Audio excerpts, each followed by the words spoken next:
Comment fonctionne le jury central? Vous êtes nombreux à me le demander. Eh bien en fait, ça fonctionne tout à fait différemment des écoles classiques. Je vous explique. Vous avez une première session qui commence début septembre et qui se termine vers la mi-novembre ou début novembre. Et puis la deuxième session, elle commence début février et elle se termine vers mi-avril ou fin avril, ça dépend. Donc en fait, c'est pas juste regroupé sur une semaine ou une semaine et demie comme on a l'habitude dans les écoles, on va dire classiques, mais en fait c'est sur une très longue période, donc il faut l'imaginer un peu comme un marathon. Alors, vous n'êtes pas obligé de passer tous les examens. Vous choisissez début janvier ou alors c'est mi-juillet, vous devez vous inscrire pour la session suivante et vous dites à quel examen vous voulez vous présenter.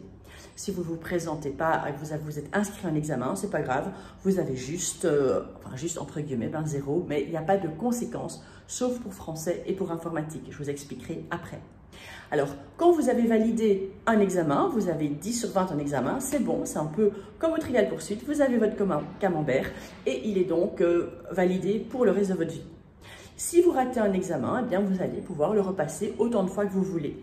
Donc, vous pouvez très bien imaginer que vous avez réussi informatique, français, maths, FSE et il vous reste sciences, et bien sciences, vous pouvez très bien le repasser plus tard, il n'y a pas de problème par rapport à ça.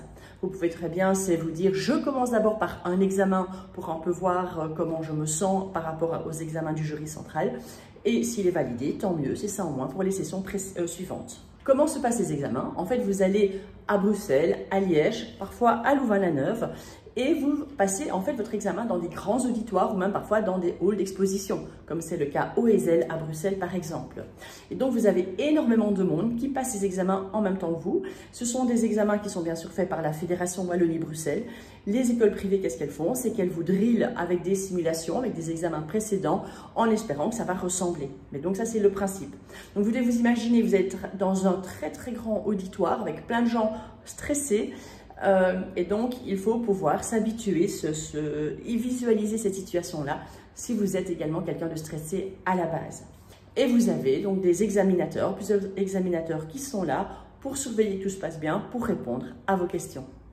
Donc, comme je disais, les examens ont lieu de début septembre, ça peut très bien déjà commencer le 2 ou le 3 septembre jusqu'à mi-novembre ou début novembre, ça dépend.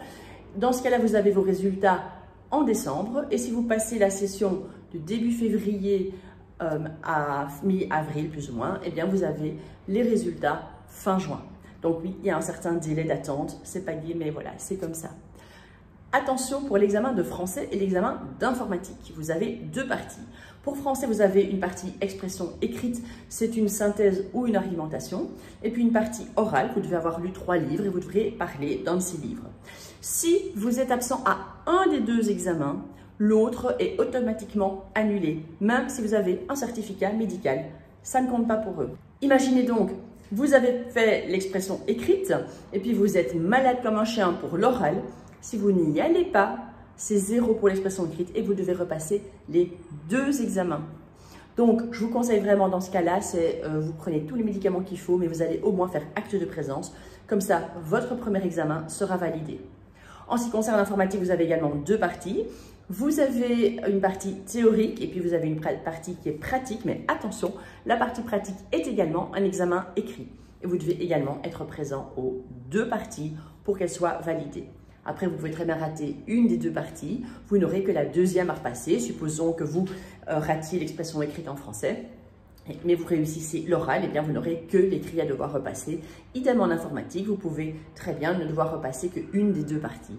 Alors, comment ça se passe quand on a une deuxième session?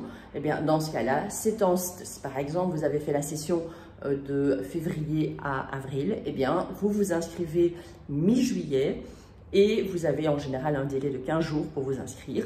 Et puis alors ensuite, eh bien, vous repassez vos examens entre septembre et novembre et puis vous avez les résultats en décembre.